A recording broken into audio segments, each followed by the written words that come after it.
শফিক রিয়ানের বিসর্জন উপন্যাস থেকে পড়ছি।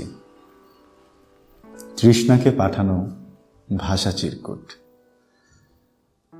তুমি আমার মনের গহীনের একটা অজানা হাতছানি, মাঝরাতে বৃষ্টির শব্দ, প্রিয় চাহনি।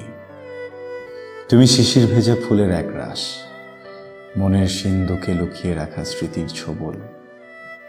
তুমি হাঁসফাঁস, তুমি প্লাবিত জল, কুয়াশা ঢাকা শীতের চাদর, ভালোবাসার আহ্বানে সিক্ত হেয়ালি অথর। তুমি শ্রাবণ সন্ধ্যা, প্রিয় উপন্যাস, ভালো লাগার ক্ষণ, কষ্টের চাপা দীর্ঘশ্বাস।